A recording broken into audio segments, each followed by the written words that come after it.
Buenas noches con todos.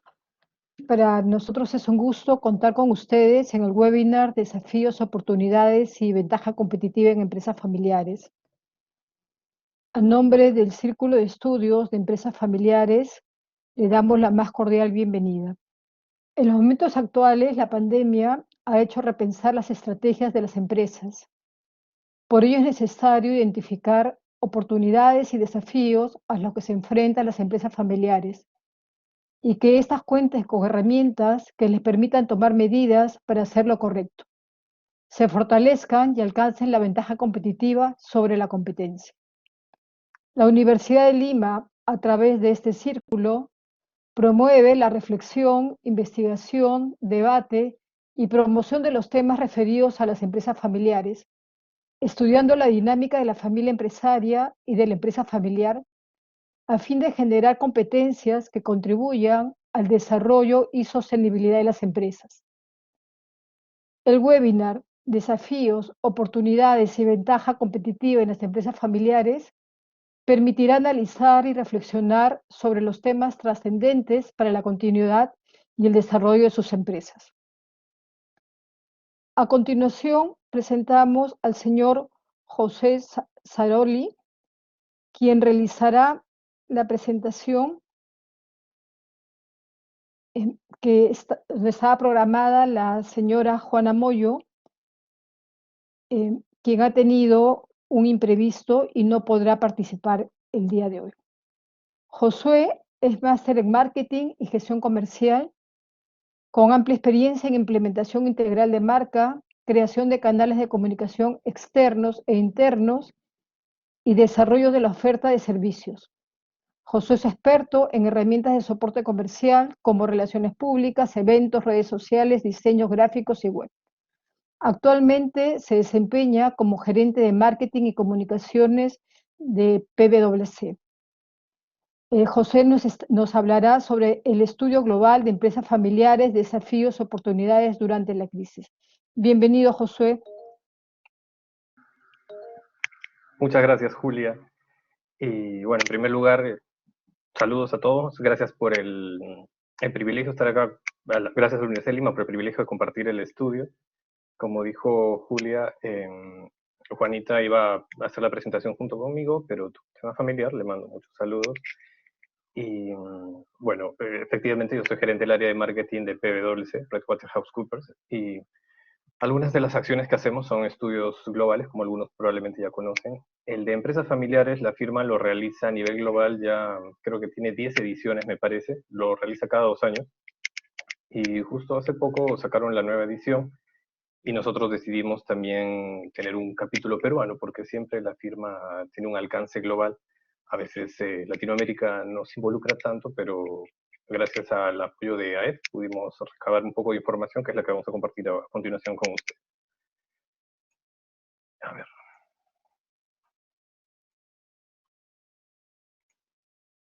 Acá tengo un poco la ficha técnica de lo que fue el estudio este año. Bueno, mejor dicho, el 2020. Se realizó, me parece, entre octubre y diciembre del 2020. Se encuestó a 2.800 CEOs o CFOs de empresas familiares a nivel global, en 87 territorios. Y esto incluye algunos de Latinoamérica, algunos de Perú. En el siguiente slide les comento cuáles fueron los de Perú. Y bueno, acá a grandes rasgos resumo lo que salió de este estudio, ¿no? Generalmente el estudio tiene ciertas constantes, pero este año obviamente por la coyuntura típica en la que estamos ha habido algunas peculiaridades. Y bueno, el 55% de los encuestados afirmaron haber crecido en los 12 meses antes al COVID-19. Ahora en uno de los siguientes slides vamos a ver cómo ha sido la situación que se ha dado durante la pandemia y cuál es la proyección que esperan para sus siguientes años. Y bueno, el 86% de los encuestados esperan que sus negocios crezcan en el 2022. Creo que esto es en armonía con lo que la mayoría de empresas espera, ¿no? Todo el 2020 fue un freno económico, el 2021 es recuperación y el 2022 probablemente sea crecimiento. Y bueno, cuatro de las principales conclusiones que llega el estudio es que hay bastante resiliencia económica en las empresas familiares. 79% afirman que no necesitaron capital adicional en el 2020, solo un tercio está recortando dividendos durante la crisis. Y bueno, también hay un deseo bastante alto de liderar sostenibilidad. Las acciones han sido lentas, 55% dice que hay oportunidad para liderar el camino en prácticas sostenibles. Y esto creo que es una constante que se ha visto a nivel global. Todas las empresas están apostando por la sostenibilidad. Y no solo temas medioambientales, sino sociales, gobernanza, otros factores que afectan a todas las empresas y a la sociedad en general. El tercer punto, este es bastante obvio también, es progreso en la transformación digital. Existe, pero es lento en las empresas familiares. 38% dice que sus capacidades son sólidas, solo el 38%. En el 2018, el 80% había comentado que estaba preocupado por los temas de innovación y tecnología, pero solo un 57% dijo que invertiría en ello. Y finalmente, hay cierta resistencia al cambio de la profesionalización. Probablemente ustedes ya han escuchado este escenario muchas veces antes. 51% tiene una visión documentada y declarada del propósito por escrito.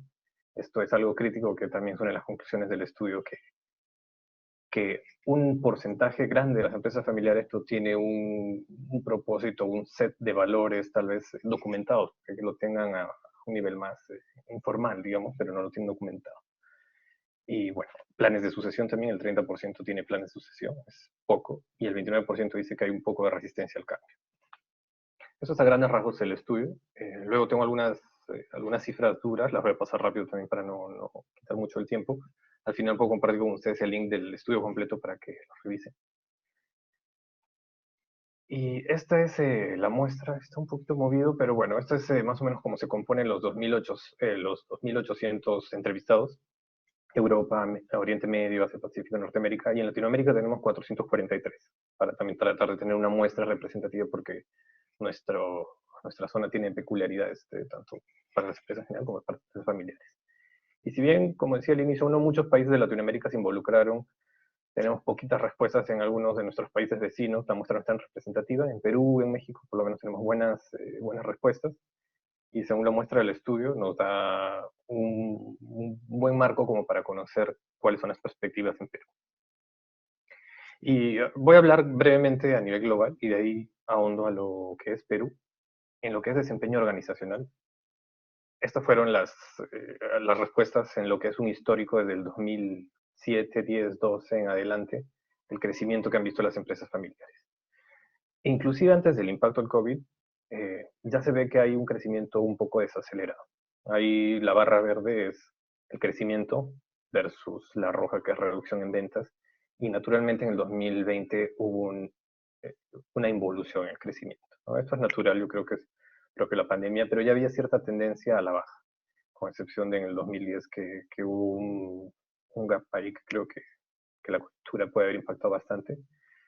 Pero sin embargo, el impacto del COVID es el que ha impactado más estas perspectivas de crecimiento. Ahí a la derecha podemos ver que 55% tenían una perspectiva de crecimiento para el 2020, pero luego esto migró al solo el 28%, ¿no? Es un indicador bastante lógico, da la coyuntura. Pero como decía al inicio, los objetivos de crecimiento son positivos para el 2021 y en particular para el 2022. De hecho, estas ambiciones, por así llamarlo, para el 2022 están bastante alineadas a lo que eran las ambiciones en el 2018. Entonces, este gap no va a ser tan impactante. Hay algunas que en el 2021 comentan que van a tener un crecimiento rápido y en el 2022 ya un crecimiento sostenido. Entonces, ahí las barras verdes muestran de que en realidad las empresas familiares, tanto a nivel global, incluyendo Latinoamérica, tienen una buena perspectiva para eso. Y a la derecha tienen información de lo que es las fuentes de financiamiento para el futuro, flujo de caja operativo, préstamos bancarios, recursos internos, son los principales factores que las empresas familiares utilizan para su financiamiento a futuro. Luego ya hablando un poco de lo que es prioridades para las organizaciones, acá hay un mapita de lo que es, digamos, las prioridades claves para los próximos 2 años. En la pregunta se le pide a la gente que seleccione sus top 5 y de ahí sale este mix. Y bueno, como ven, hay una gran variedad de temas, pero generalmente están agrupados en expansión, digitalización, evolución o crecimiento, digamos, y sostenibilidad, ¿no? Lo de evolución lo tomo más por el lado estratégico, ¿no? Tal vez profesionalización. Expandirse a nuevos mercados, mejorar las capacidades digitales, introducir nuevos productos.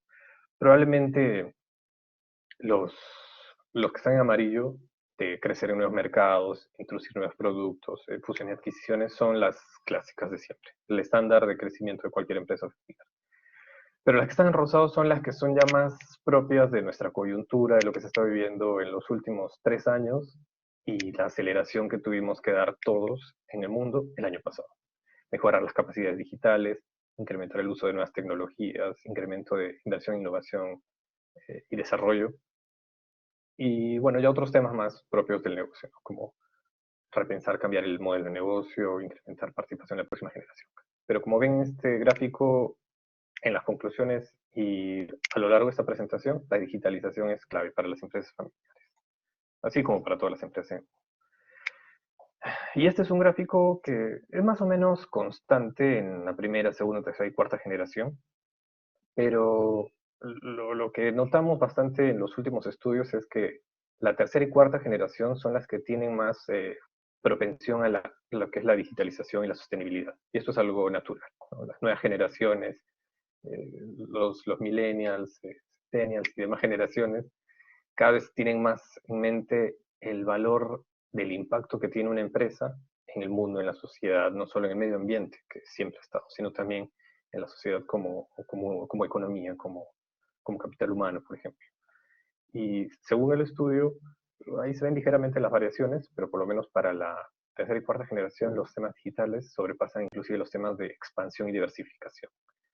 Naturalmente el tema de sostenibilidad ha crecido exponencialmente, en pendiente, y los temas de evolución propias del negocio también.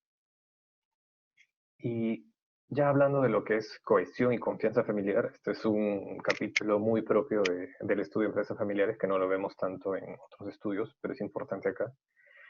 Lo mencionaba al inicio de que es importante que las empresas tengan un propósito definido, un set de valores definidos, una misión, acciones, y muchas veces lo tienen, pero muy informalmente, no establecido en un papel, en un directorio, un acta, en distintos mecanismos.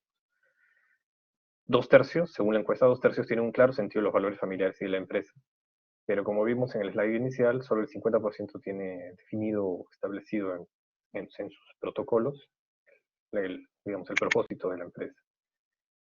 Acá hay ligera variación entre lo que es el 2018 y el 2020.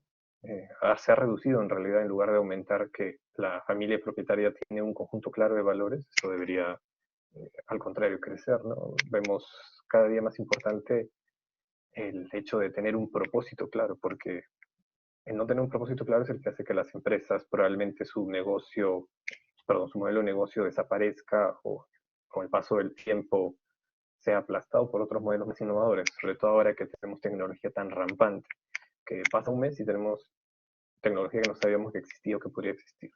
Por eso es importante tener esas visiones que van más allá de nuestro corto mediano plazo. Así como, bueno, set de valores, por supuesto, expectativas claras para todos los miembros de la familia, así están dentro del negocio, por supuesto, el propósito que lo mencioné, código de conducta, por supuesto, y misión y otros documentos propios, otros artículos propios de la empresa. Y bueno, esto ya es un poco ahondando recién este año, que se hizo a raíz de, digamos, de la pandemia y la cuarentena, y la mayoría de empresas familiares han permitido el trabajo remoto, por supuesto, buscando retener a su personal. Han adoptado medidas de apoyo al personal, bueno, y también a proveedores y comunidades, ¿no? Se ha permitido que el personal trabaje desde casa, han retenido a la mayor cantidad de colaboradores, por lo menos el 71% afirma que ha sido así. Apoyo de salud emocional, mental, personal, esto es propio de todas las empresas. Y entre otras medidas, ¿no? Que sobre todo apoyo a la comunidad. 40% afirma que ha habido un apoyo a la comunidad y creo que es bastante importante. Por lo menos las empresas familiares siempre tienen esta constante en sus resultados. Y algunos sacrificios, como lo llama la encuesta, realizados por los accionistas de la familia, el 34% afirma que se ha reducido dividendos, naturalmente, reducción salarial, como creo que afectó a todo el mundo, bonificaciones y Curiosamente, 43% afirma que no se hizo ningún sacrificio por el lado de los accionistas. Probablemente ha habido algunos temas de ajustes estructurales, ajustes de costos, pero esa es la percepción, por lo menos, de las empresas encuestadas a nivel global. Y esto es algo que comentaba al inicio también, que las famosas siglas ESG, que están muy de moda hoy en día, que es no solo medio ambiente, environmental, social, sino que también hay un tema de gobernanza. Eso es algo crítico que está cada vez mucho más importante para las empresas ponerlo en la mesa de los directorios. El 79% afirma que tienen políticas de gobernanza. Esto es un poquito menos de lo que era el 84% en el 2018, pero creo que igual es importante saber que las empresas familiares por lo menos están alrededor del 80%, en su mayoría firmando que tienen estas políticas, ya sea acuerdos de accionistas, políticas de dividendos, testamentos, constitución, política de empleo familiar, etcétera, entre otros. Esto es bastante propio de la formalización, de la profesionalización que están sufriendo las empresas familiares. Naturalmente es propio del ciclo natural del modelo. Y hablando ya un poco de plan de sucesión, hace un momento hablé de primera, segunda, tercera, cuarta generación. Solo el 30% afirma que tiene un plan de sucesión sólido, documentado y comunicado. En el caso de las empresas familiares ya de cuarta generación, este porcentaje sube a 44%, que igual es bajo. Por lo menos en PwC consideramos de que es propio de la profesionalización de las empresas familiares tener un plan de sucesión, un plan de gobernanza que debería ser core de la empresa. Entonces, esto es otra lección subyacente que saca el estudio de que probablemente las empresas deberían preocuparse un poco más de esto, ¿no? Como vemos que ya las siguientes generaciones se van a preocupar. Y bueno, este es un slide que resume un poco estos puntos del capítulo, que menciona que existe una clara evidencia que debe haber acuerdos familiares en forma escrita, que lo mencionaba hace un momento. Esta es la manera de llegar al éxito, así como otros atributos, temas de sucesión, temas de desempeño, temas de solidaridad con el personal, proveedores, la comunidad, como lo comenté hace un rato, mayor transparencia. Acá hay unas cifras que no voy a entrar en detalle para tampoco hacer muy densa la presentación con cifras. Igual estos slides probablemente se los puedan hacer llegar, así como la grabación, le hace un print. Pero son números que muestran la importancia que tienen estos temas para las empresas. Versus el año pasado se ha visto un mayor crecimiento en todos estos puntos, lo que es sucesión, lo que es acuerdos para el desempeño, para el crecimiento, apoyo al personal este año, sobre todo el año pasado, lo que es transparencia, comunicación y alineación con la familia. Y el último punto de este capítulo de las cifras globales, digamos, es adaptabilidad y agilidad. Esto está relacionado a lo que comentaba al inicio, que muchas empresas se vieron frente a esta situación que le tocó a todo el mundo de estás adaptado, tienes facilidad para adaptarte a esta digitalización que está en el mundo, sí, no. En el caso de las empresas familiares, solo 2 de cada 5 sienten que tienen sólidas capacidades digitales. Por eso es una preocupación para ellos y es una de las conclusiones de este estudio, de tener no solo tecnología, porque sabemos muy bien que no solo digitalización es herramientas tecnológicas, sino también personal capacitado. Y ese es un gap importante que se ve a nivel mundial. En otro estudio PwC también han salido esos resultados de que la curva de tecnificación en el mundo está muy por encima del upskilling de las personas, de las capacidades que tienen para hacer frente a esa tecnología. Y eso está en armonía con lo que dicen las empresas familiares en este estudio. No todas se sienten con esta capacidad digital. Según estos gráficos, el 74% afirma que hay roles claros para quienes participan en la gestión del negocio, pero va bajando cuando se dice si es que hay un equipo de liderazgo, hay acceso a datos, a información confiable para la toma de decisiones, la estructura de gobierno, como ya lo mencioné. Pero bajando en este gráfico, solo el 38% afirma que tiene capacidad digital. Y eso es un problema, así como el otro punto de abajo, que dice que existe una resistencia al cambio. Afortunadamente en ese caso es pequeño, solo el 29% afirma de que hay resistencia al cambio, porque ese es un factor crítico, como probablemente ustedes ya lo saben. Para lograr cualquier transformación digital, de capital humano, de upskilling, es necesario deshacernos de esa resistencia al cambio que es natural en todas las empresas. En el caso de empresas familiares, los estudios de este año han revelado estos datos. Y hablando ya un poco más de prioridades digitales, solo el 19% piensa que ha avanzado de manera fuerte y consistente, pero sigue siendo una prioridad. Ahí sale la pregunta que se hizo en la encuesta: ¿cuáles son las medidas que han tomado para mejorar sus posiciones digitales? Usar la tecnología, esto está claro en todas las encuestas, pero como ven en el gráfico en el punto 3, es invertir en capacidades digitales en sus empleados, ¿no? Va bajando en lo que es medidas que se han tomado, porque todo es tecnología, tecnología, tecnología, pero solo en ese punto de capacidades digitales el porcentaje baja un poco. Y bueno, ahí a la izquierda hay un gráfico en el que muestra también porcentajes cortos en lo que es las prioridades digitales. 19% afirma que sigue siendo una prioridad. El otro 19% afirma que es una prioridad fuerte, pero ya no tanto como una prioridad. Y 29% que ya no es fuerte y no es una prioridad, ¿no? Esto es un poco el mix de las respuestas. Es relativamente homogéneo, pero por lo menos siempre va a estar presente en las prioridades de las empresas familiares. Y de nuevo, este es un cuadro que resume un poco este capítulo de adaptabilidad. Existe una clara evidencia de que tener capacidades digitales no solo permite mayor agilidad y éxito, sino que permite una mentalidad similar para la sostenibilidad, ¿no? Ese es un tema que lo mencionó al inicio y pasa constante en esta presentación y probablemente en otros estudios que ustedes vean. Es importante ser transparente con la información entre los miembros de la familia y en realidad en general en la empresa. Las capacidades digitales ayudan al desempeño de la organización.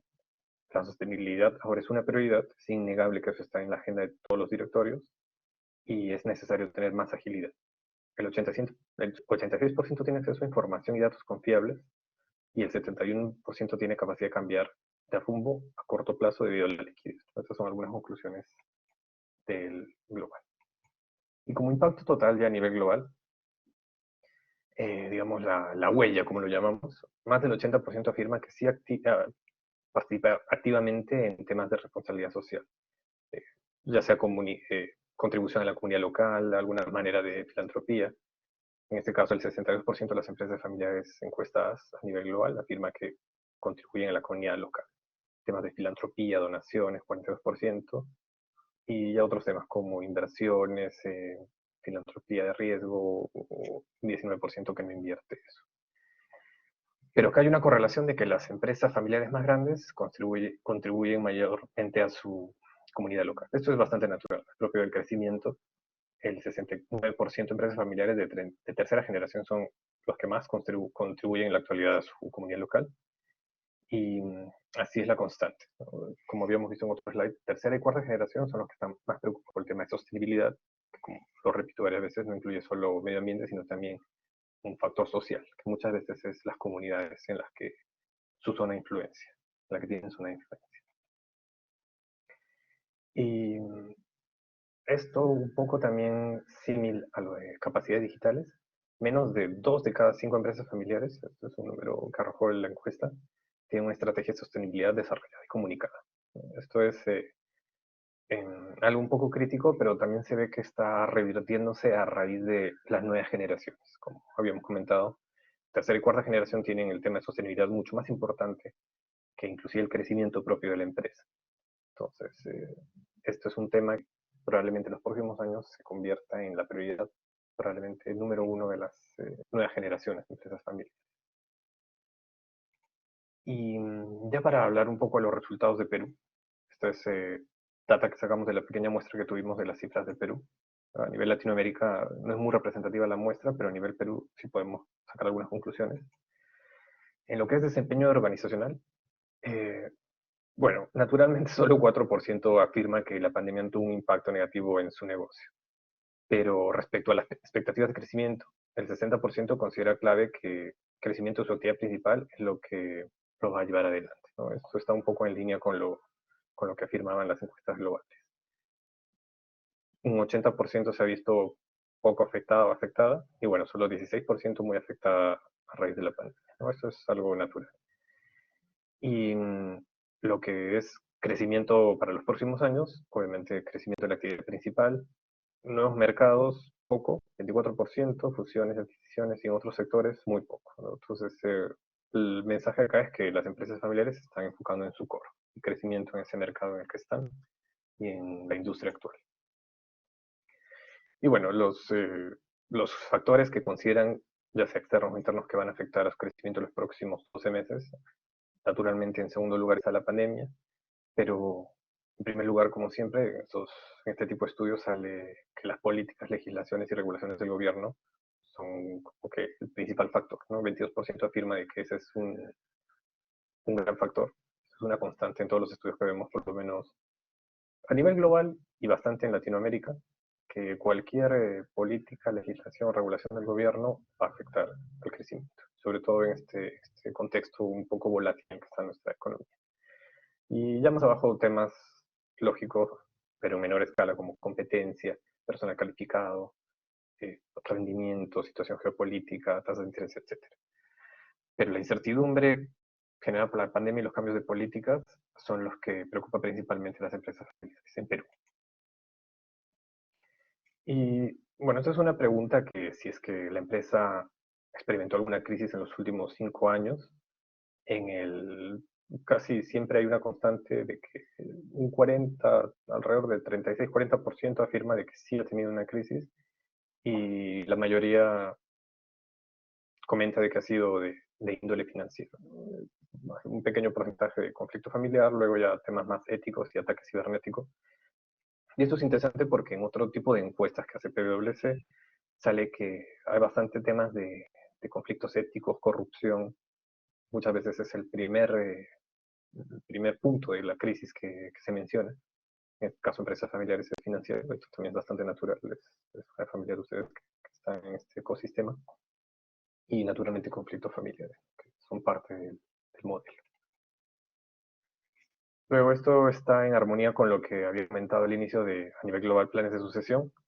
En el 2021, 30% de las empresas afirman de que sí tienen un plan de sucesión para todos los ejecutivos de alto rango, pero no hay un plan de sucesión para toda la empresa. Esto ha crecido por lo menos para ejecutivos de alto rango versus el 2019, que es cuando hicimos este corte de Perú, pero un 18%, ahí los colores no coinciden mucho, pero ese verde es el anaranjado de la leyenda, 18% afirma que no tiene un plan de sucesión establecido, y eso es crítico para la continuidad de los negocios.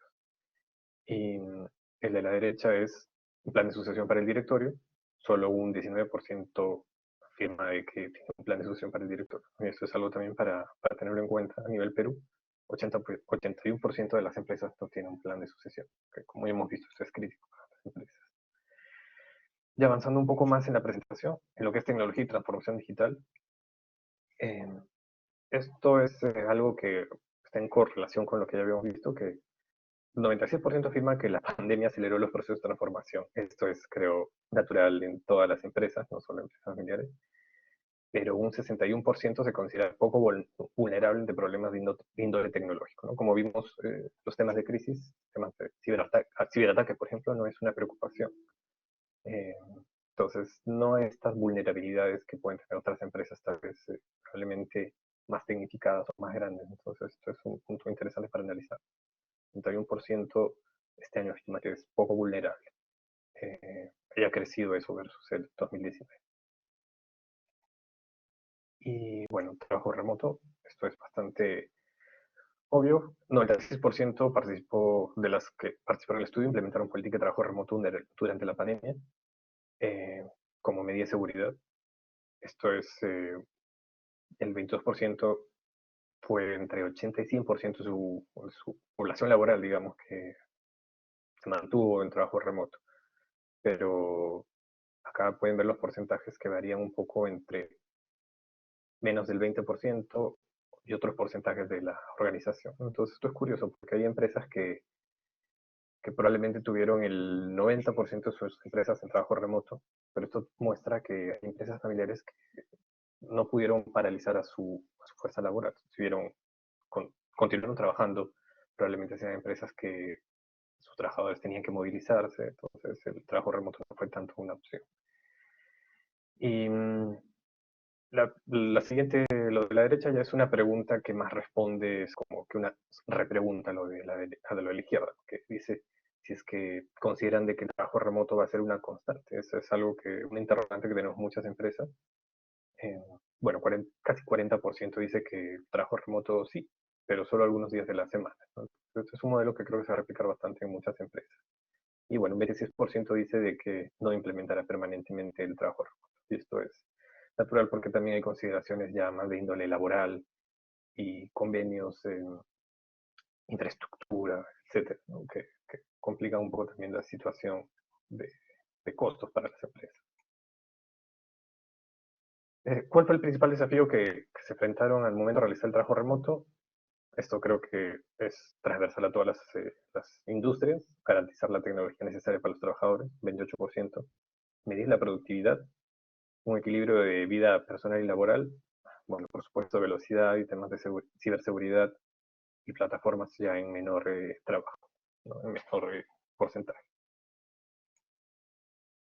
Y este es un punto clave que nosotros agregamos acá en Perú a la encuesta. A nivel global no hubo esta pregunta porque hay encuestas propias de diversidad e inclusión, pero en Perú estamos bastante preocupados porque haya espacios inclusivos, tanto para lo que es, que se fomente la equidad de género como para otros grupos, otras minorías.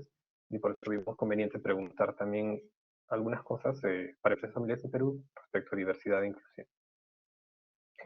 Y en base a las preguntas que hicimos, un 61% de empresas familiares afirma que cuentan con políticas de equidad de género, pero solo 52% políticas de flexibilidad que permiten balance entre vida familiar y laboral, ¿no? Y esto es algo que todo el mundo conoce, que es el tema de flexibilidad importante si se quiere contar con políticas de equidad de género, porque son propias de cualquier plan de equidad de género. Solo 39% afirmó que posee, perdón, 61% afirmó que posee políticas de equidad de género, ¿no? Eso es algo que se ha revertido, no salen las cifras acá del otro año, del anterior año, habíamos preguntado también lo mismo, era menor el porcentaje, pero igual creo que todavía nos falta trabajo por hacer en ese sentido. Y la otra pregunta es si empresas cuentan con comités de equidad de género, 43% no, esto también es crítico, esto es algo que alguna vez hemos visto con Equales en reuniones que hemos tenido en base al premio igualitario que somos parte. Y un comité de equidad de género es crítico para que una empresa tenga una política de equidad de género establecida. Y sabemos que la equidad de género logra también diversificar a las empresas y eso logra generar mayor crecimiento. Entonces, estos son hallazgos, es data dura a veces, pero hay que saber interpretarla para saber que hay cosas, una brecha todavía que nos falta por recorrer. Y bueno, este es el slide de conclusión, que al final con el equipo que armamos la presentación dijimos, bueno, ¿y cuál es el siguiente paso para las empresas familiares? No hay un modelo definido para todas las empresas familiares. Cada empresa tiene su peculiaridad, su modelo, sus características, su estructura, pero lo que sí es una constante tanto en este estudio en el global como en el de Perú y en otros, es que los temas de sostenibilidad, los temas de digitalización, los temas de equidad de género y los temas de confianza son críticos. Sobre sostenibilidad y digitalización lo he hablado bastante en esta presentación, equidad de género también hace un instante. Y el tema de confianza es lo que he mencionado también subyacente en la presentación, que es necesario tener un propósito claro, transmitirlo a toda la organización, que esté formalizado, tanto el propósito de la empresa, los valores, las, las expectativas que pueden tener sus trabajadores, porque esto se replica externamente hacia los stakeholders, como internos, ¿no? Las comunidades a las que impacta la empresa y todos estos temas que sabemos que son críticos y que están en la agenda de los directorios. Eso es. Eh, Ahí está mi correo, jose.saroli. Si es que tienen alguna consulta o si quieren escribirme en algún momento para entrar en más detalle de esta información o hacer una presentación one-to-one con nuestro socio a cargo de empresas familiares o analizar cualquiera de estos estudios que he estado mencionando, encantado de poder ayudarlos. Si no, no sé si hay preguntas ahorita, si no, probablemente también al final de toda la sesión de la que viene podemos responderlo. Muchísimas gracias, Josué. Acabamos de abrir el chat para las preguntas de los participantes. ¿no? Pueden colocar sus preguntas en el chat para hacérselas llegar a Josué, por favor. Muchas Muy gracias. interesante, sí, muy interesante la presentación y los aspectos, ¿no? Que finalmente, digamos, quedan como pasos a futuros, ¿no? Para seguir ese tema, por ejemplo, de la sostenibilidad, ¿no? La sostenibilidad de las empresas familiares, que los que estamos metidos en ese mundo muchas veces lo hemos visto básicamente por un tema de ayuda social, ¿no? Y no se mira todo el concepto que es sostenibilidad, en realidad que es económica, social y ambiental, ¿cierto? Entonces ahí todavía creo que hay muchísimo por trabajar, ¿no? El tema que tú mismo has puesto también de la digitalización, ¿no? Eh, Todavía también falta en las empresas familiares trabajar todo el tema de digitalización, ¿no? De cómo trabajar con entornos familiares y tener confianza, ¿no? Cómo hacer, por ejemplo, que en las reuniones, ¿no? Ya sea de consejo de familia o en reuniones de gerentes, se puedan hacer a través de medios digitales, ¿no? O la toma de acuerdos a través de medios digitales también es un tema importante. Y cómo manejar la empresa de vía remota, ¿no? Sí, exacto. La, la, la crisis del año pasado nos obligó a todos a subirnos como a una corredora que estaba en marcha, ¿no? Es como que si uno se quiere subir de una corredora en marcha, así de crítico fue, pero tuvimos que hacerlo, ¿no? Porque había un tema ya de digitalización presente en el mundo, tal vez en Latinoamérica y en Perú estábamos un poco atrás y esto nos, nos subió al barco. Pero como hemos visto en los resultados del estudio, hay una brecha todavía por recorrer y también sostenibilidad, que como bien dices, involucra muchos ámbitos, también los temas de equidad de género, por supuesto. Sí, el tema de equidad de género es otro tema también visto en las empresas familiares, ¿no? Todavía hay que trabajar ese aspecto, ¿no? Como dices, se habla de equidad de género, pero no se habla de la vida digamos, del equilibrio en la vida familiar, ¿no? Vida familiar y empresarial. Muchísimas gracias, Josué.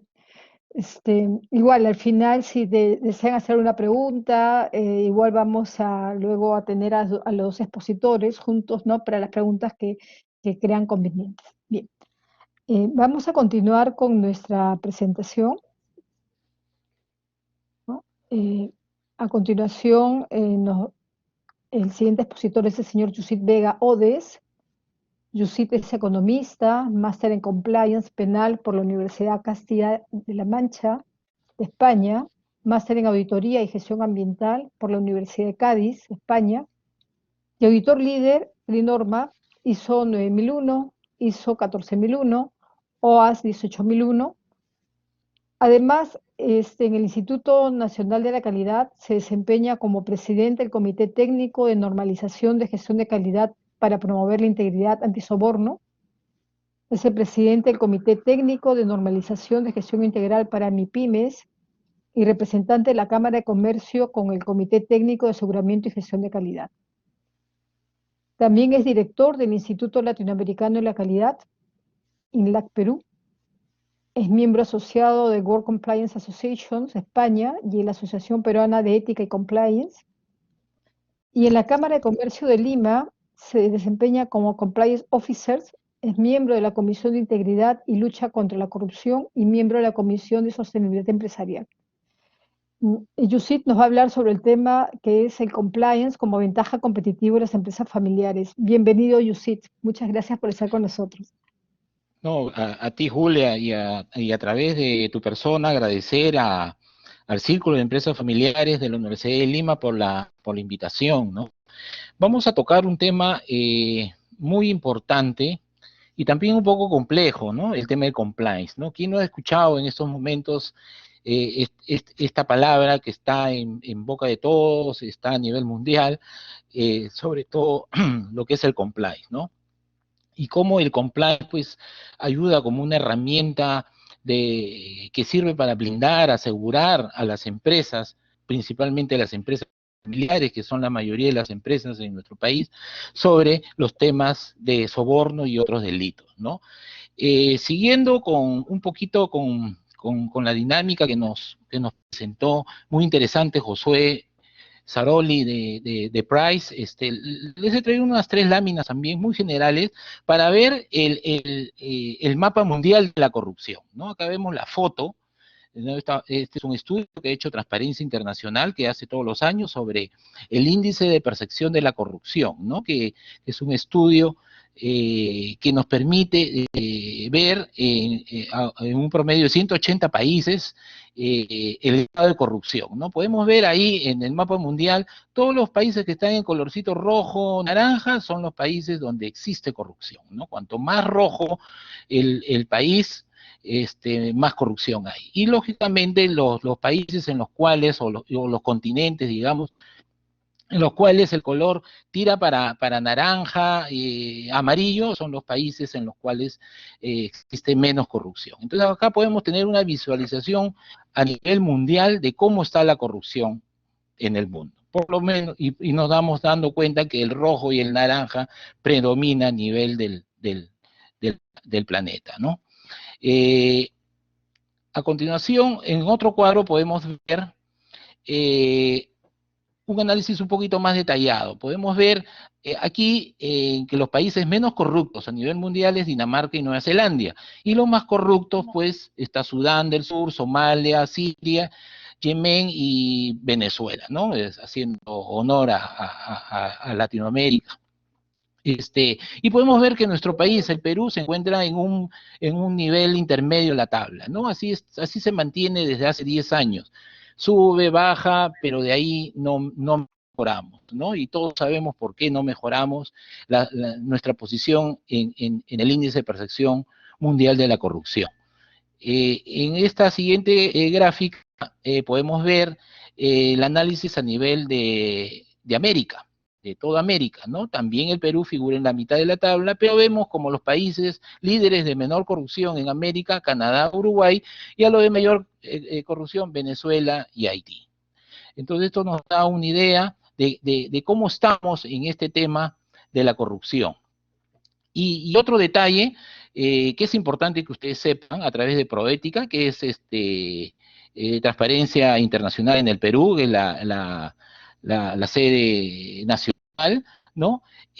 Mencionarles que desde el inicio de la pandemia, el 16 de marzo del 2020 hasta el 20 de agosto del año pasado, del 2020, durante 5 meses, se han presentado cerca de 1.500 denuncias, investigaciones de corrupción, y se encuentran abiertas, ¿no? Acá podemos ver todas las fiscalías y los casos por fiscalías a nivel nacional, donde se han presentado estas denuncias.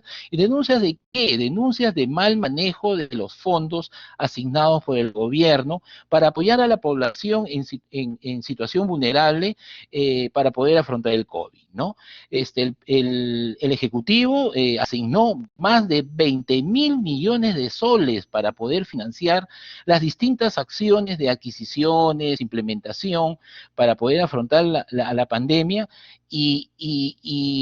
y podemos ver en este otro gráfico que el 22.5% de esos 20.000 millones, o sea, 4.428 millones, están en procesos de investigación por su mal uso. No se ha usado para los fines de que el Ejecutivo había previsto, ¿no? Entonces ahí podemos ver cómo se ha aprovechado ciertas personas en el mal uso de los recursos públicos, ¿no?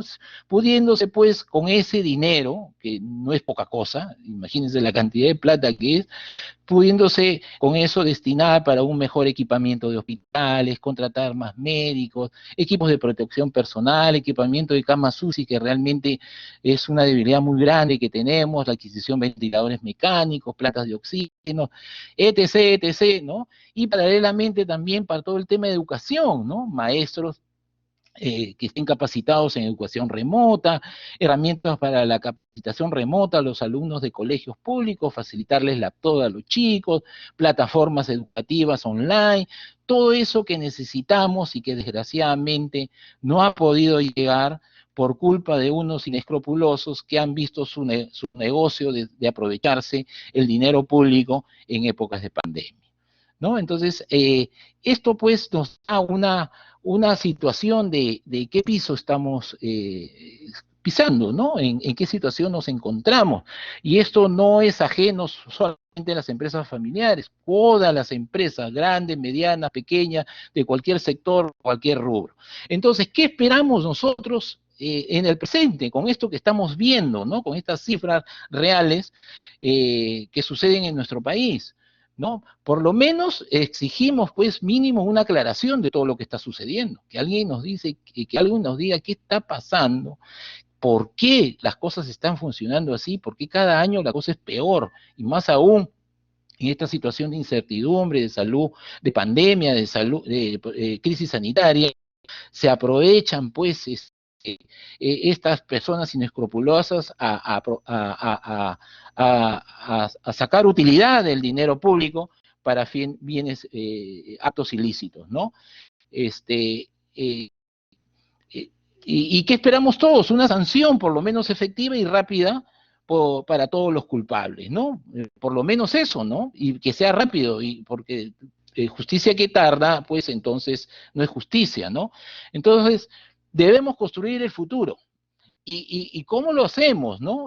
Apartamos del pensamiento de Churchill del año 36, que dijo, no podemos deshacer el pasado, porque ya está hecho, pero estamos obligados a revisarlo para extraer de él las lecciones que se podrían aplicar para el futuro. Y entonces eso es lo que tenemos que hacer de una vez. Pero nos preguntamos, ¿cómo lo hacemos? ¿No? ¿Existe una fórmula mágica? ¿Existe una manera adecuada para poder hacerlo? ¿Cómo podemos nosotros trazar nuestro futuro, ¿no? Esta nueva forma de vida. Una forma de hacerlo es usando las herramientas de defensa y protección para las empresas, que es el compliance, ¿no? El compliance son herramientas de gestión que permiten, pues, a las empresas blindarse, protegerse ante la corrupción y cualquier otro delito que se puedan presentar dentro de la empresa. Entonces, de ahí partamos también del principio, lo más básico, ¿qué es compliance? ¿No? Esa palabrita que siempre escuchamos desde la mañana hasta la noche en los noticieros, en las empresas, suena algo aburguesado, un término inglés. Bueno, existen diferentes definiciones. Acá ustedes pueden ver una definición de la World Compliance Association, que es una organización internacional muy prestigiosa sobre el compliance en el mundo, que queda en España. Existe otra definición por parte del Comité de Supervisión Bancaria de Basilea, que es la organización mundial que reúne a las autoridades de supervisión bancaria en todo el mundo. Y existe otra definición de la ISO 37301, una norma recientemente publicada de compliance ahora en el mes de abril, ¿no? Sobre el sistema de gestión de cumplimiento. Pero la definición que digamos, está acorde a nosotros porque está en nuestra legislación, se encuentra en el reglamento de la ley 3424, la ley de responsabilidad administrativa de las personas jurídicas, define el compliance como el sistema ordenado de normas, mecanismos y procedimientos de prevención, vigilancia y control implementados voluntariamente por la persona jurídica, destinados a mitigar razonablemente los riesgos de comisión de delitos y a promover la integridad y transparencia en la gestión de las personas jurídicas. Eso es el compliance, ¿no? Ahora, ¿cuál es la estructura de un modelo de prevención en el Perú? En el Perú existe desde hace muchos años el sistema de prevención de lavados de activos y financiamiento al terrorismo, más conocido como el PLAF, ¿no? Ese es un sistema que lo tienen implementado obligatoriamente los sujetos obligados. ¿Y quiénes son los sujetos obligados? Son los sujetos obligados por las entidades supervisoras reguladoras, por la SBS, la Superintendencia de Mercado de Valores, la UIF de la SS, que obligan a quienes, a sus instituciones supervisadas, que son los bancos, las financieras, las cajas, los casinos, tragamonedas, a implementar este sistema para evitar, o mejor dicho, prevenir el lavado de activos, dinero mal habido y financiamiento del terrorismo, ¿no? Entonces ahí tienen un oficial de cumplimiento desde hace muchos años, en la cual este sistema funciona muy bien. Pero lo que ha hecho la nueva ley es adicionar a este componente FLAT el componente anticorrupción, el cual consiste que adicionalmente a los delitos de prevención de lavado de activos y financiamiento del terrorismo, se adicionan 3 delitos más: el cohecho o el soborno, la colusión y el tráfico de influencia. Entonces, la suma del componente del FLAF más el componente anticorrupción es el modelo de prevención peruano. Y eso es lo que la legislación nacional incentiva a las empresas de cualquier tamaño, sector, forma constitutiva, a que lo implementen. ¿Para qué? Para prevenir todos estos delitos. Y con eso ellos obtienen una serie de beneficios que puede llegar de eximir de responsabilidad al responsable de la persona jurídica. En otras palabras, eximirlo de poder ir a la cárcel en el caso se detecte algún delito que pueda cometer alguien de su empresa con un funcionario público, ¿no? Y eso lo vamos a ver más. Entonces, por eso es muy importante conocer estos modelos de prevención que nuestra legislación contempla para que las empresas lo implementen de manera voluntaria y poner esos candados para evitarse problemas mayores, ¿no? ¿Cuál es la base legal del modelo de prevención en el Perú? La base legal es la ley 3424, publicada en abril del 2016, pero recién en el año 2019 salió el reglamento, ¿no? El reglamento que está en el Decreto Supremo 002, ¿no? Entonces, esa es la base legal del modelo de prevención peruano. ¿Y qué dice la ley? ¿Qué dice la ley con respecto a quiénes deben implementar el modelo de prevención y todo lo relacionado al blindaje que las empresas puedan tener ante estos posibles delitos? Su artículo 3 señala: las personas jurídicas, o sea, las empresas, son responsables administrativamente y también penal, aunque no lo diga la ley, y ya van a ver más adelante por qué, por los delitos cuando estos hayan sido cometidos en su nombre o por cuenta de ellos y en su beneficio, directo o indirecto. ¿Por quiénes? Por los socios, directores, administradores, representantes legales, apoderados, o de sus filiales o subsidiarias, por la persona natural sometida a la autoridad y control que haya cometido el delito bajo sus órdenes o autorización, y la persona natural que comete el delito por falta de supervisión, vigilancia y control. O sea, yo como dueño de la empresa voy a ser responsable de lo que haga el resto de mi personal, lo que haga el resto de mi consejo de familia o lo que haga el resto de mi directorio, poniéndonos en diferentes casos.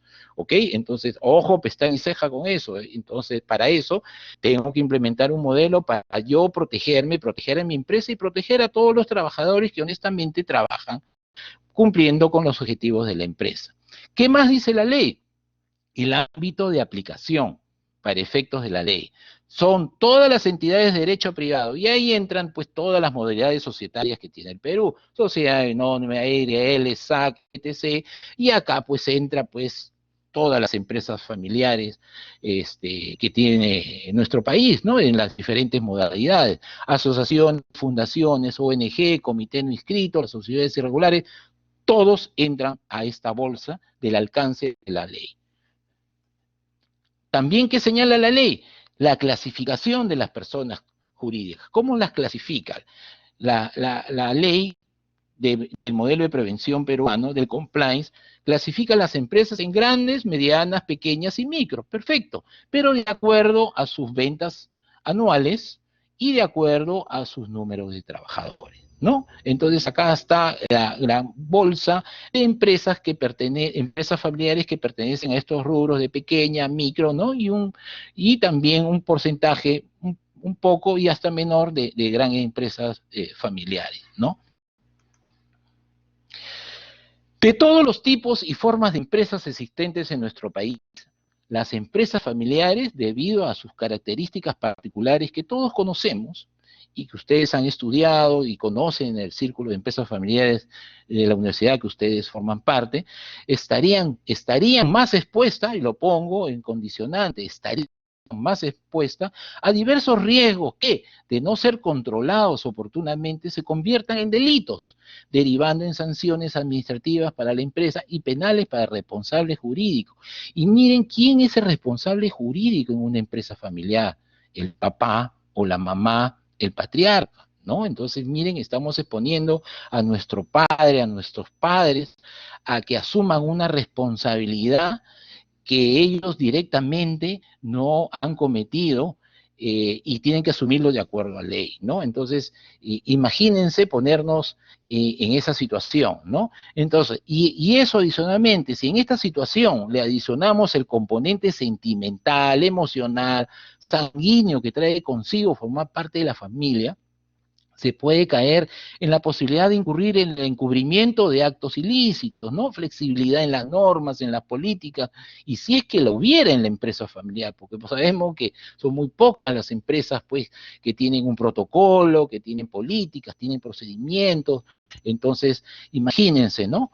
Entonces, si tuvieran, tratan de hacerse de la vista gorda con tal de proteger, ya sea al hermano, al hijo, a la hija, al cuñado, qué sé yo, ¿no? O el incumplimiento de políticas y normas que conlleva la aplicación de sanciones para algún miembro de la familia que cometa actos ilícitos y que atenten contra los intereses de la empresa familiar, y por ende puede ser sujeta de sanciones administrativas, y el responsable jurídico estar inmerso en sanciones inclusive penales, ¿no? Entonces, este es un tema en que hay que pensar 10 veces, ¿no? ¿Y cuáles son los riesgos que puede incurrir una empresa familiar? Todos lo sabemos, pues, ¿no? Los riesgos de una empresa familiar están en función ¿a qué? A la complejidad de la familia. A mayor complejidad de la familia, mayor es el riesgo. ¿Por qué? Hay mayor número de miembros, diferentes ramas familiares, y entonces la cosa se complica un poco en la empresa familiar, el control. La complejidad de la empresa, a mayor complejidad de la empresa, también hay mayor riesgo, ya sea en número de trabajadores, la diversificación de productos, servicios que brinda la empresa, entre otras cosas. Y los riesgos también están en función a la estructura de la empresa, ¿no? Si la empresa familiar cuenta, pues, con un protocolo para diferenciar las responsabilidades entre familia y empresa, si se cuenta con prácticas de gestión, si se encuentran preparados para la sucesión, ¿no? Cuentan con un protocolo al respecto donde están bien señalados cómo hacer la sucesión. Entonces, todo esto, el no tenerlo implica, pues, riesgos en una empresa familiar. Y esos riesgos, al no estar identificados, al no estar mapeados para aplicar políticas respectivas, esos riesgos se pueden convertir en delitos. Y esos delitos están sujetos a sanciones administrativas y penales. Así de claro. El Consejo de Familia define, como todos sabemos, los roles, las responsabilidades, las funciones de los integrantes que conforman una empresa familiar. En el desarrollo de las sesiones del Consejo de Familia, ahí es donde se debaten y se llega a un consenso de los principales temas familiares que impactan directamente a la empresa. Las conclusiones, los acuerdos y políticas se estipulan en el protocolo familiar, la cual recoge cómo la familia va a relacionarse con la empresa y a organizar la administración de su patrimonio. Como todos saben, el protocolo familiar es dialogar en familia para encontrar soluciones hoy a problemas que podrían presentarse el día de mañana. ¿Ok? Entonces, aquí le corresponde poner el tema anticorrupción en la agenda empresarial. Lógicamente, al Consejo de Familia, si es una empresa familiar, o al directorio, si es una empresa que no es familiar, o también si es una empresa familiar ya grande, en la cual tiene todos los lineamientos estatutarios correspondientes, y tiene la posibilidad de tener un directorio o tomar la decisión de tomar un directorio, al directorio es que lo compete. La alta dirección más alta de la empresa, ya sea de familia o ya sea una empresa que no es familiar.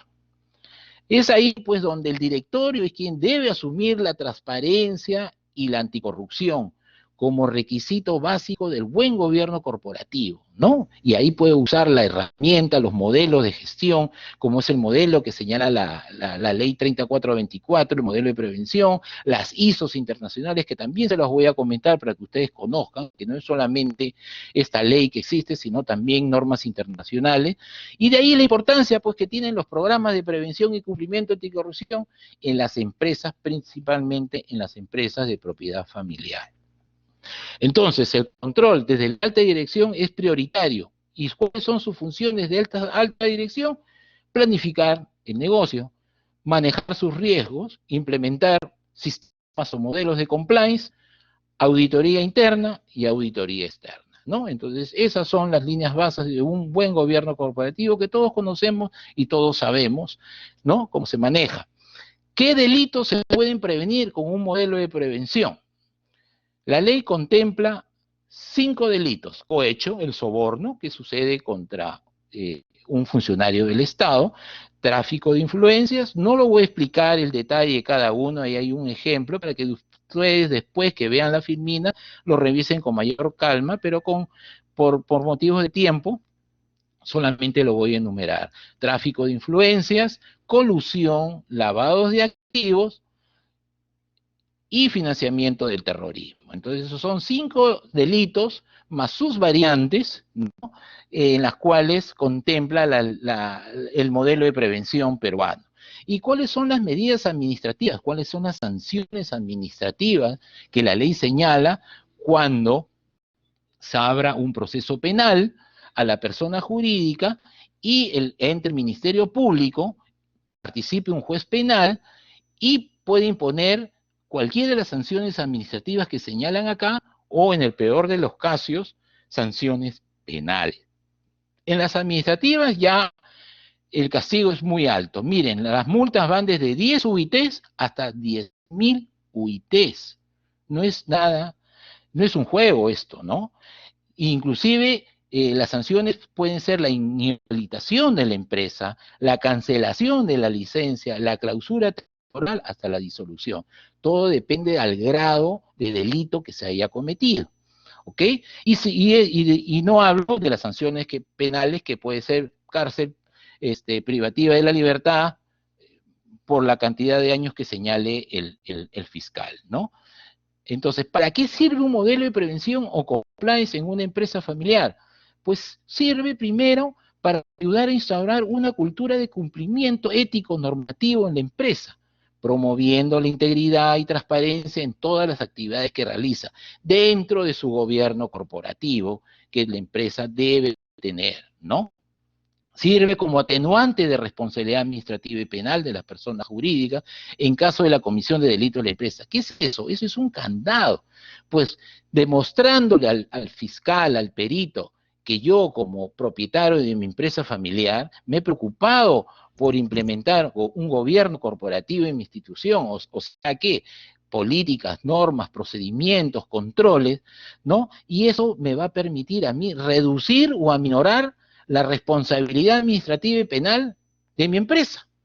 Por lo tanto, como yo soy la persona jurídica, el responsable, me puede aminorar, puedo salir, ya sea exonerarme de ir a la cárcel o aminorar la sentencia. ¿Por qué? Por demostrar que tengo un modelo de prevención y de repente pues puede haber habido algunas fallas, algunos controles no adecuados, pero me permite poder gozar algún beneficio que la ley me permite, ¿no? Y finalmente cumplir con la ley 3424, ley que regula la responsabilidad administrativa de la persona jurídica, ampliaciones y su reglamento. Entonces, para que vean que este tema es importantísimo para las empresas, cualquiera sea su personalidad jurídica y cualquiera sea su objetivo o sector en el que se desenvuelve.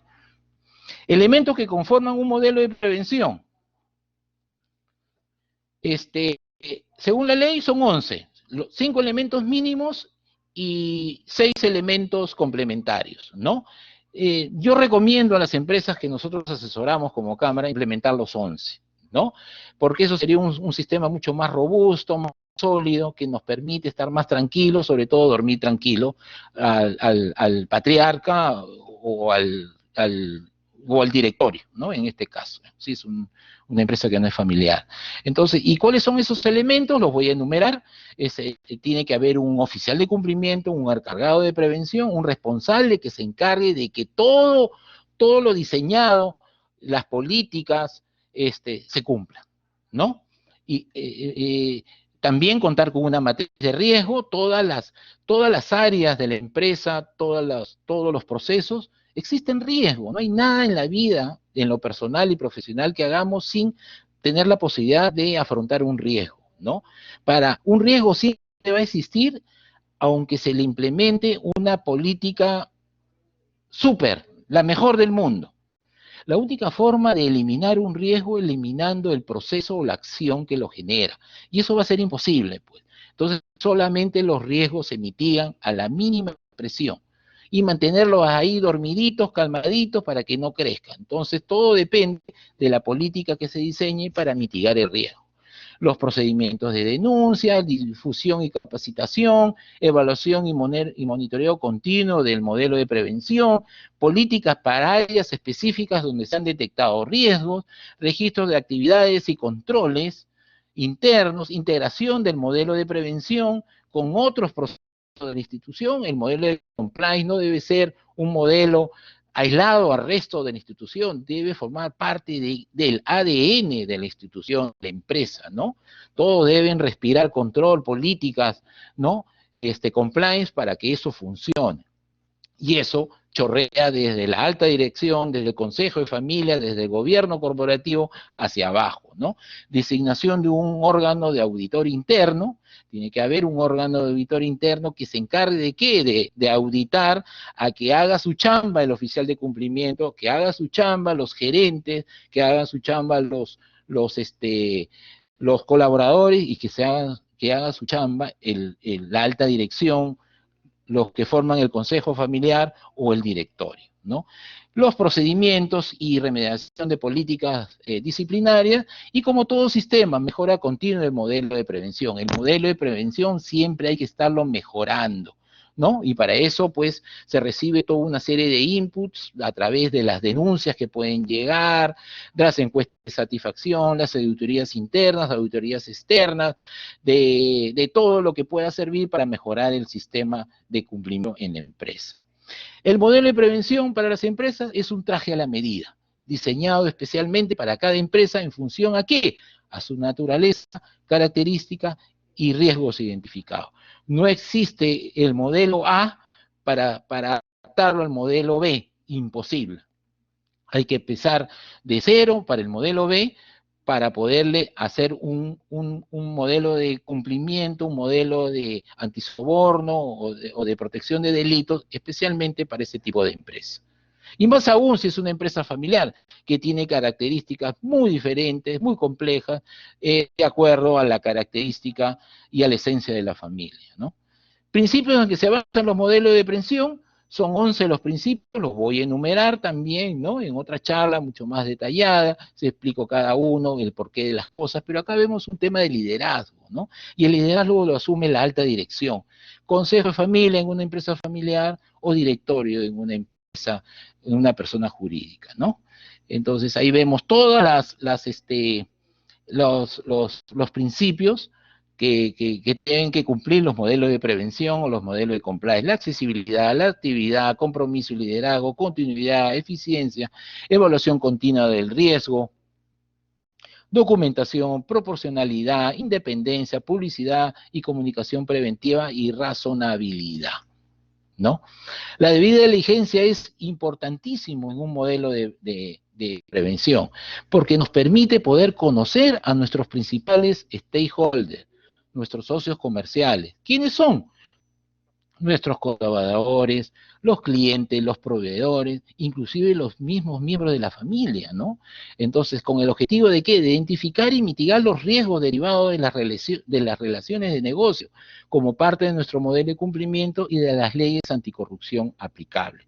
Todas las políticas, las acciones que nosotros diseñemos para mitigar y controlar los riesgos que se implementen, buscan principalmente conocer más con quiénes trabajamos, ¿Quiénes son nuestros colaboradores? Los trabajadores, los accionistas, gerentes, personal en general, ¿no? Nuestros clientes, empresas, instituciones públicas, privadas, y nuestros proveedores, personas naturales, profesores, consultores, empresas jurídicas que nos brindan productos y servicios, ¿no? Entonces, la debida diligencia es importantísimo, conocer más con quienes trabajamos, para poder no meternos en problemas más adelante, ¿no? Y se elaborarán, en base a ello, políticas y controles generales para toda la empresa, políticas y controles específicos para las áreas de mayor exposición a riesgo. Yo no puedo, pues, poner una política general a mi área de tesorería y hacerme de la vista gorda que ellos reciben efectivo $10,000 sin ningún tipo de control, ¿no? Entonces tengo que ponerle una política especial que pueden recibir ellos, no sé, $2,000 o su equivalente en soles en efectivo. Y si reciben más de ese umbral, que le pidan pues una declaración donde ellos declaren de dónde proviene el dinero. Si los bancos lo hacen, ¿por qué no lo podemos hacer nosotros como empresa? Y con eso nos cubrimos el tema de delito, el lavado de activos, ¿no? De dinero mal habido. ¿Ok? Entonces, así es como se empieza a trabajar este tema, ¿no? En un modelo de compliance, en un modelo de prevención. Entonces, son los modelos de cumplimiento una importante herramienta de defensa, principalmente para las empresas familiares. ¿Por qué? Porque los sistemas de cumplimiento normativo, compliance, formalizan los valores y los criterios de decisión que definen la cultura organizativa de la empresa familiar, la conducta que se espera de sus propietarios y empleados y gestiona su reputación. Vimos ahí en las láminas que nos presentó Josué el, el, el bajo nivel de índice en el tema de los valores en las empresas familiares, ¿no? Entonces, y los valores es muy importante, forman el ADN de la empresa familiar, ¿no? Marcan la línea de conducta y desarrollo de la empresa. Entonces, esto es importante, ¿no? Tenerlo en cuenta. La ventaja de contar con este tipo de instrumentos radica en que se convierten en un mecanismo o escudo para los propietarios de la empresa familiar ante la comisión de un presunto ilícito por parte de algún miembro de la familia o de algún colaborador de la empresa. Nosotros hemos tenido casos en las consultorías que ha habido hijos que han cometido actos delictivos, ¿no? Y que el padre los ha tenido que retirar de la empresa, los ha tenido que votar, y desgraciadamente, pues, la mamá, después de un mes, 15 días, pide al padre que lo reponga en la empresa, ya no pues como gerente general, sino de repente como un supervisor de segundo mando, ¿no? Algo así, pero imagínense qué mal ejemplo para el resto de trabajadores, sabiendo todos que el hijo del dueño ha cometido un ilícito y que en principio lo votan y después nuevamente entra a trabajar a la empresa como si nada hubiera pasado, ¿no? Entonces, esas cosas desgraciadamente suceden porque priman temas que van mucho más allá de la gestión empresarial que debería considerarse, ¿no? El punto 3, el objetivo de continuidad de la empresa familiar. Refuerza la idea que los sistemas de compliance le aportan un mejor posicionamiento en el mercado y ventaja competitiva, ¿no? A la empresa familiar. Normas internacionales de compliance. No solamente existe el modelo de prevención que la ley peruana señala, también existen las normas ISO. No sé si ustedes conocen, han escuchado de las normas ISO. Son normas internacionales que rigen a todos los países del mundo y que pueden optarla de manera voluntaria para implementarlas en sus empresas. Les da un valor agregado en lo que es gestión, medio ambiente, salud y seguridad en el trabajo, en el sector que se desenvuelva, ¿no? Existe esta norma ISO, la 37001, que solamente habla del delito de soborno, ¿no? Esta norma fue emitida en el año 2016, este año está en pleno proceso de revisión, la vamos a actualizar, vamos a ver de repente si sigue vigente o no, porque la siguiente norma, la ISO 37301, es una norma que recién ha salido ahora en abril y prácticamente pues esta norma le dice a la empresa te doy una herramienta que te va a permitir identificar todas las obligaciones legales a la que está afecta tu empresa, para que tú las controles y veas que cumplas. Pero también puedes considerar obligaciones voluntarias, algunas guías de repente que tú desees también controlar que se cumplan en tu empresa, ¿no? Entonces, esta norma es mucho más completa, es mucho más abierta, es también certificable, y esta es la norma principal que va a primar en lo que es compliance en el mundo, ¿no? ¿Qué más tenemos por aquí? Ya para terminar, ¿qué buscan entonces al momento de revisar un modelo de prevención? ¿Qué se busca? Se busca al momento de las autoridades o los auditores, al momento que entran en la empresa, buscan que el modelo de prevención o el modelo de compliance esté bien diseñado, que esté implementado eficazmente y que funcione, ¿ok? ¿Y quiénes son los que verifican esto? Si se comete un delito con un funcionario público, entonces entra a tallar el Ministerio Público, el fiscal, por orden de un juez penal, y designan a un perito de la Superintendencia de Mercado de Valores para que vaya a la empresa y verifique la eficiencia, eficacia del modelo de prevención, ¿no? Y en base a eso emite un informe de peritaje que se lo entrega al fiscal y en base a ello el juez dictamina si hay una sanción administrativa, si hay una sanción penal o lo exonera al representante jurídico del delito que pueda haber cometido. ¿Quién? Alguien del Consejo de Familia o algún colaborador, ¿no?, de la empresa. ¿Ok? Entonces, así de claro. ¿Y quiénes más pueden verificar nuestro modelo de prevención? De manera voluntaria, los auditores internos y también los auditores externos, ¿no? Que son los que verifican que todo esté funcionando de acuerdo a las exigencias de la ley, ¿no? En este sentido, de la ley 3424.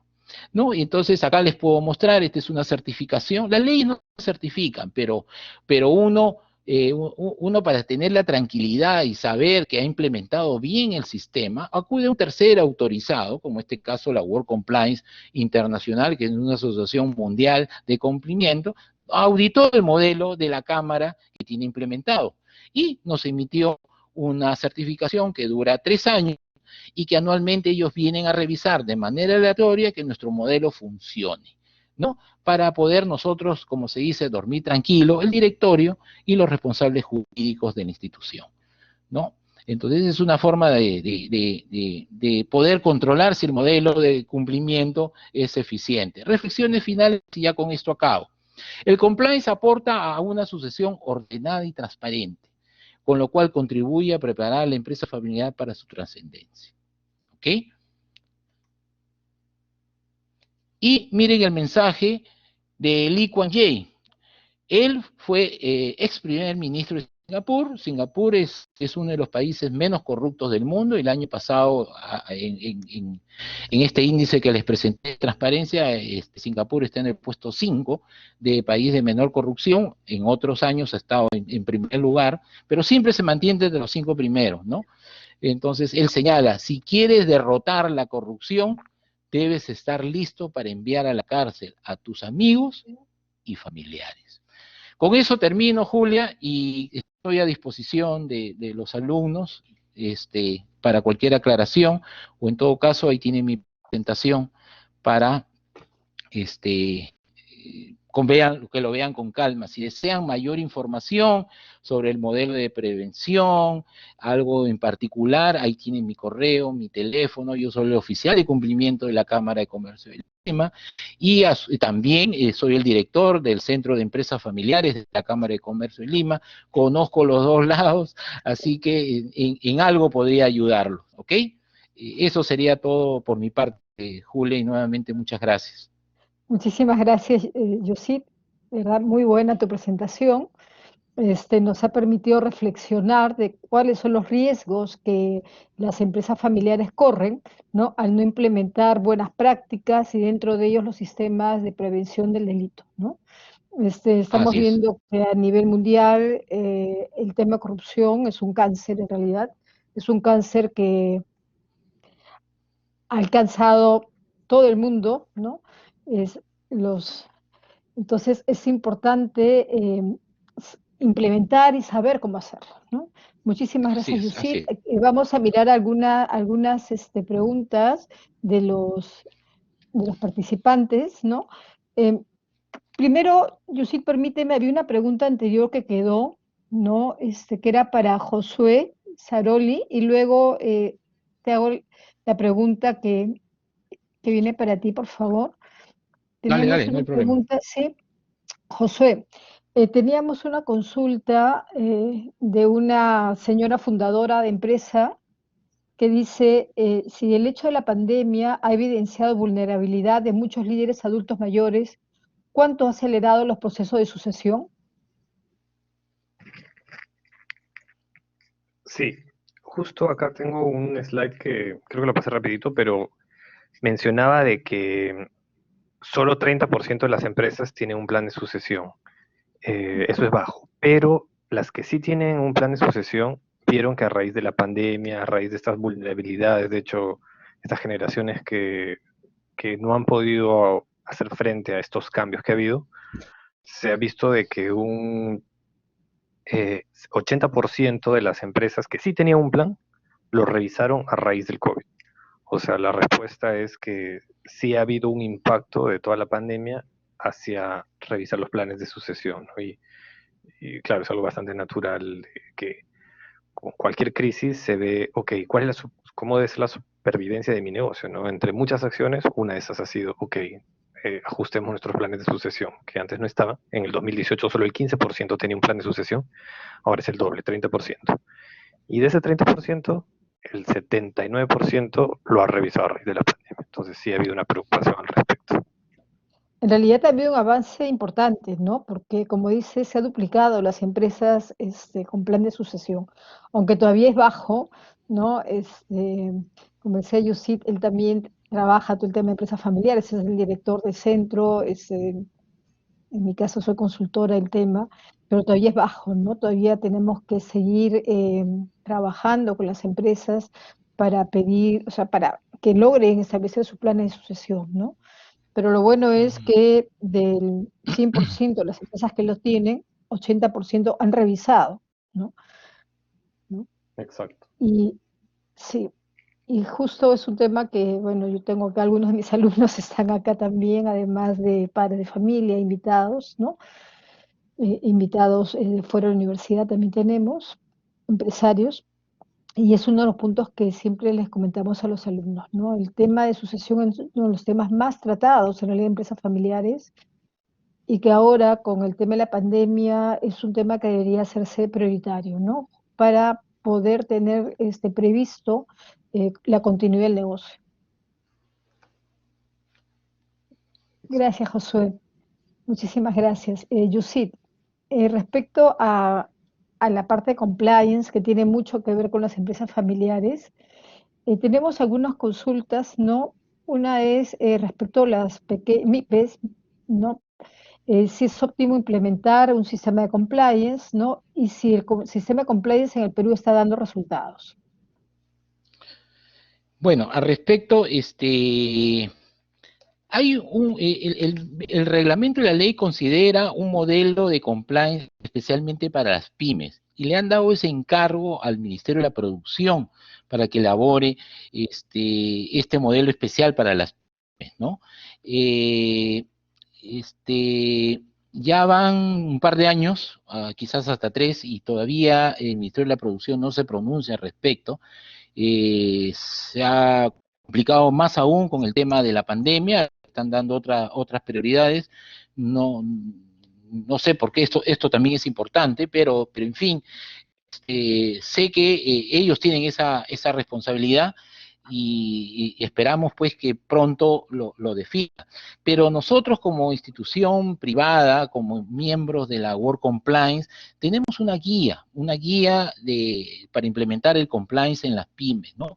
Unas pymes, en la cual se orienta paso a paso de manera un poco más didáctica y un poco más, no digamos light, sino no muy estricto, para que las empresas, las pymes principalmente, empiezan a implementar sus modelos de compliance y cumpliendo con todos estos requisitos, con los 11 requisitos, con los principios también que señala la estructura mundial que deben tener los modelos de compliance, y entonces, y puede ser un inicio, ¿no? Un inicio para que las empresas puedan, pymes sobre todo, puedan empezar a entrar con estos mecanismos de protección, ¿no? Que les faculta la ley, ¿no?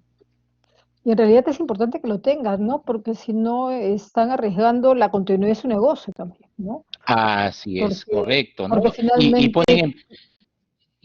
ponen en peligro al responsable jurídico. Y en una empresa familiar, ¿quién es claro, el responsable jurídico? El padre, el el patriarca o la patriarca, matriarca, ¿no? así es, Así ¿no? es. Entonces, el tema es grave, ¿no? Mucho más grave que una empresa normal. En una empresa normal va el gerente general o el gerente legal, ¿no? O el representante, el director institucional, que es el representante jurídico, pero en una empresa de familia es el padre, generalmente en el 99% de los casos, y que por un acto irregular, un riesgo no previsto y no definido en una política, exponerlo a que lo metan preso, ¿no? O sea, el tema sí merita pues una reflexión, ¿no? Y eso responde a la pregunta que voy a hacer de uno de los participantes que dice, ¿no? ¿Cómo implementar herramientas de cumplimiento normativo en una empresa familiar evitando crear conflictos entre sus miembros? O los conflictos no los vas a poder evitar en realidad, ¿no? No, pues eso está el gobierno familiar, ¿no? Que es el protocolo, Así es, y cada cosa en su sitio. así es. El compliance va en la parte de gobierno corporativo, ¿no? En la parte en la cual se empieza el Consejo de Familia a definir políticas para el buen funcionamiento de la empresa, ¿no? Entonces ahí es donde, ok, ¿cómo defino las políticas? Ok, entonces, ¿qué herramientas cuento para ayudarme a implementar políticas? El compliance. Entonces agarro el modelo de compliance, el modelo de la ley, el modelo de la ISO y me sirve como una herramienta para implementar políticas. Las políticas que yo define estarán de acuerdo a las características y la idiosincrasia de mi empresa. Los modelos no te dicen tienes que hacer tal política, tienes que hacer tal cosa, no, te dice que tienes que hacer políticas así de manera general. Yo, de Claro, acuerdo a los riesgos que identifique en mi empresa, voy a definir las políticas necesarias para controlarlos. ¿Ok? así es. Entonces, es así, ¿no? Es un trabajo que hay que realizar, es un trabajo como cualquier otro sistema de gestión que lleva tiempo implementarlo, pero al final pues tiene la satisfacción de que te sirve como un escudo protector a la empresa familiar, ¿no? Así es. Gracias. Yo, si tenemos un par de preguntas más, voy a tratar de colocarla en una, ¿no? Eh, una de las preguntas es respecto a las empresas del sector construcción que lamentablemente se han visto involucradas, ¿no? En todo el tema de corrupción en el Estado. Entonces la pregunta es si es posible crear una empresa enfocada en el sector de construcción, ¿no? Que trabaje en el Estado, pero sin corrupción, de manera transparente. Y la otra pregunta que nos hacen es que si a medida que la empresa crece, se puede aplicar más herramientas de compliance, ¿no? En ese sentido, ¿cuánto tiempo podría demorarnos desarrollar la implementación de los 11 criterios de la empresa? Bueno, en primer lugar, para que exista corrupción tiene que haber dos partes, ese y el que recibe. ¿Ya? Acá no es cuestión de Así un es. solo lado. Estoy hablando público-privado, ¿no? Tiene que haber los dos. El Estado está haciendo su papel, implementando pues mecanismos de control en todas las instituciones públicas, el tema de transparencia, el tema de todo el tema estatal en el tema de transparencia del Estado, ¿no? El sector privado tiene estas herramientas como los modelos de prevención que señala la ley y las normas ISO, ¿no? Ahora, implementar un sistema de compliance me va a poner en el primer lugar del ranking mundial como una empresa no corrupta. No, mentira. Si yo tengo un modelo de compliance bien encuadernadito, a colores, impreso y guardado en la carpeta, pues señores, no me va a funcionar. El compliance tiene que ejecutarse, tiene que ponerse en práctica, tiene que formar parte del consejo de familia, del directorio, que se ejecute, estarlo controlando constantemente, auditándolo y mejorándolo. Si hoy día este año identifiqué 15 riesgos en mi empresa y definí políticas. Ok, perfecto. El próximo año voy a revisar si esos riesgos son todos los riesgos que debo mapear o de repente hay más. Yo me imagino que debe haber más. Y entonces, tengo que ver si esas políticas han dado efecto o no han dado efecto, de repente no han dado efecto, ¿no? Y mejoro las políticas o creo otras políticas nuevas que me va a permitir controlar esos riesgos para que el riesgo baje de nivel. Yo califiqué un riesgo en el año pasado como un riesgo alto, definí políticas y el riesgo sigue manteniéndose alto. Entonces significa que esa política no está funcionando, por lo tanto tengo que cambiar de política o ajustarla para que ese riesgo baje a moderado y después baje a nivel mínimo, bajo, ¿no? Entonces, con eso quiero decirles que un modelo de prevención tiene que estar en constante cambio de acuerdo a los cambios, el crecimiento de la empresa. Si la empresa crece, hay más miembros de familia, hay más colaboradores, hay nuevas líneas de negocio, por lo tanto existen más riesgos. Y esos riesgos hay que identificarlos y hay que mitigarlos. Ahora, a la parte final de la pregunta, ¿cuánto tiempo demora? No se preocupen por el tiempo. Lo que importa es que sea un modelo de cumplimiento, de protección adecuado a las necesidades y que sirva de protección ya sea a la familia o ya sea a la alta dirección. Un promedio Claro, de 4 a 8 meses, porque lo que más demora es ahí identificar los riesgos que pueden existir en las diferentes áreas de la empresa. Y hay todos los mecanismos, hay encuestas anónimas para que la gente diga dónde hay riesgos, entrevistas personales, las denuncias que pueden llegar de los stakeholders diciendo, dando indicios de algunas cosas. Hay toda una serie de mecanismos que se utilizan para poder identificar los riesgos, pero no significa que todo eso esté identificado en una primera matriz. Eso continuamente con los años hay que irlo enriqueciendo, revisando, para que al final todo esté monitoreado en la empresa, ¿no?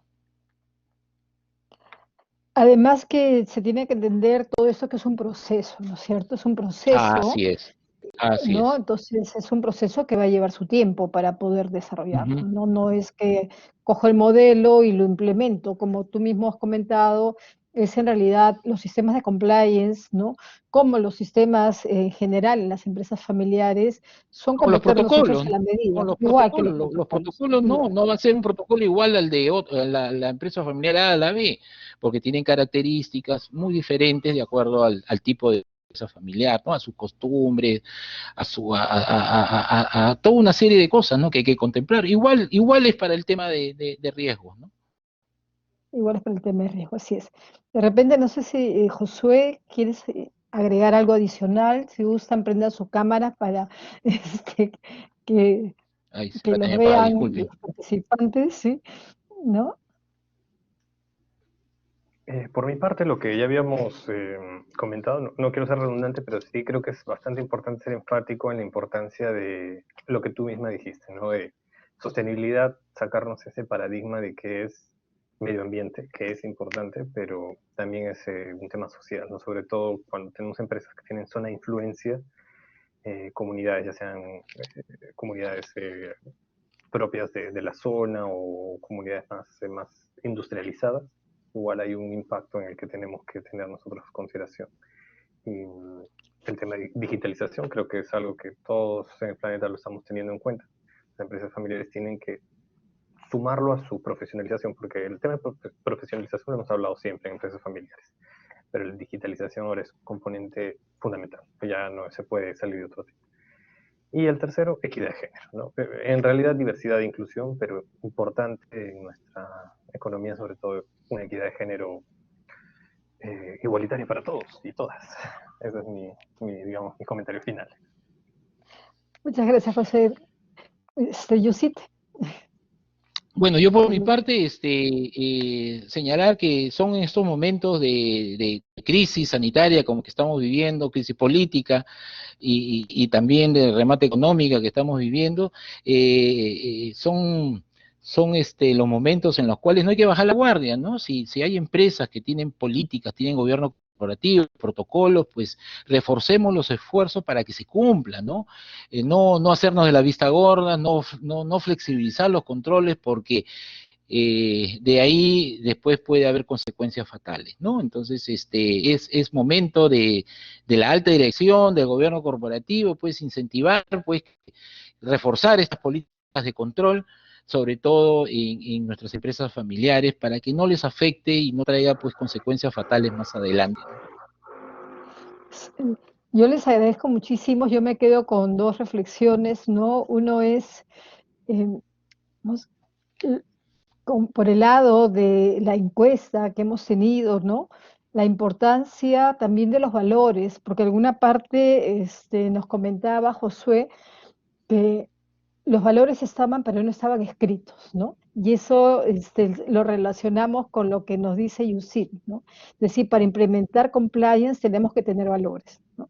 Y las grandes ventajas de las empresas familiares en realidad es los valores que la familia tiene, ¿no? Y que son los que quieren llevar a la empresa, ¿no? Entonces, si no logramos definir cuál es nuestro propósito, cuáles son nuestros valores, cómo queremos ser reconocidos como familia y como empresa, va a ser muy difícil poder implementar, por ejemplo, sistemas de compliance, ¿no? Sistemas donde la base del compliance, la base de gobierno corporativo, yo siempre lo comento con las consultorías, lo comento con mis alumnos, es el compromiso de los directores, ¿no es cierto? Y en el caso de empresas familiares, el compromiso de los propietarios, ¿no? Entonces, si no los tenemos ellos comprometidos, ¿no? Por más que, digamos, tenemos un sistema, contratemos un consultor, contratemos un auditor, digamos que tenemos equidad de género, si no logramos en realidad tener un verdadero compromiso desde la cabeza, no lo vamos a poder implementar. Y es importante que nos escuchen. ¿Por qué? ¿No? Porque, por ejemplo, con las nuevas leyes antisoborno, están poniendo en riesgo su continuidad, ¿no? Si no se comprometen en tener buenas prácticas de gobierno corporativo, ¿no? Dentro de ello está el compliance, ¿no? Dentro de ello está la equidad de género, porque cuando hablamos de equidad de género, cuando hablamos de diversidad en gobierno corporativo lo tocamos, ¿no es cierto? Dentro de ello está la sostenibilidad de las empresas, ¿no? Entonces, si no empezamos a hablar de ello en empresas familiares, porque muchas veces ellas creen que son muy chiquitas, pero no, hay que ir implementándolo dependiendo del tamaño que son, ¿no es cierto? Si soy una que recién empieza, tendré que implementar controles, un tipo de control, ¿no? Si soy medianita, un poco más, si soy más grande, ¿no? Hasta que si soy una gran empresa con directores, con junta de accionistas, ¿no? Pero dependiendo del tamaño, igual tenemos que implementar buenas prácticas, ¿no? Yo les agradezco muchísimo sus presentaciones. Miren, tenemos 47 personas todavía conectadas, pasando no la hora, así que de verdad que ha sido todo un éxito. Y muchísimas gracias, excelentes exposiciones, nos dicen, ¿no? Muchas gracias y muchas gracias, Julia. De verdad que ha sido y a los también conectados gusto, que nos acompañan en este momento. Sí, muchísimas gracias. Gracias por la invitación. Gracias a todos, gracias, buenas noches, gracias. Gracias a todos, nos vemos. Buenas noches, gracias. Chao, Josué, chao, muchas Julia, gracias. nos vemos. Muchas gracias. Chao. Nos vemos, gracias.